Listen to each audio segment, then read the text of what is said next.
लोकसभा चुनाव के लिए उत्तर प्रदेश पूरी तरह से तैयार है। पहले चरण में 8 सीटों पर मुकाबला होना है, जिसमें एक अहम सीट है मुरादाबाद। पिछले कई सालों से इस सीट पर जातीय समीकरण ही हार जीत तय करते रहे हैं, लेकिन इस बार यहाँ कांटे की टक्कर है, क्योंकि इस बार यहाँ कुछ बदलाव भी देखने को मिल रहा है।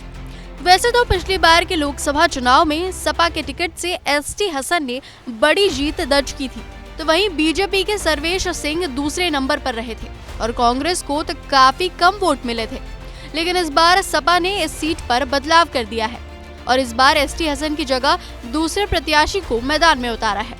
वैसे भी इस बार सियासी बिसात बदली हुई है, क्योंकि बसपा मैदान में इस बार अकेली है।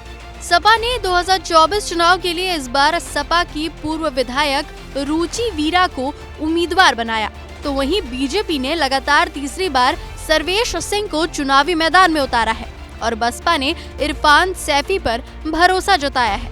पिछले चुनाव 2019 की बात करें तो यहाँ सपा बसपा गठबंधन के तहत ये सीट सपा के खाते में आई थी और सपा प्रत्याशी एसटी हसन भारी बहुमत से जीते भी थे, जबकि उस चुनाव में मोदी लहर के बावजूद भी बीजेपी के सर्वेश सिंह को चुनावी मैदान में शिकस्त का सामना करना पड़ा था।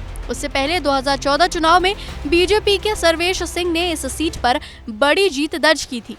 2019 के मैदान में सर्वेश सिंह फिर उतरे, लेकिन सपा के एसटी हसन ने उन्हें 58,000 से भी ज्यादा वोटों से हरा दिया था। वहीं कांग्रेस की तरफ से मैदान में उतरे इमरान प्रतापगढ़ी को 60,000 वोट भी नहीं मिल पाए थे।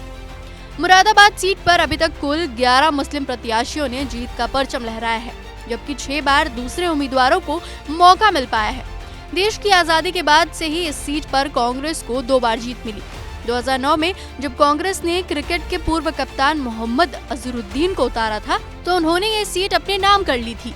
सपा 4 बार ये सीट जीत चुकी है।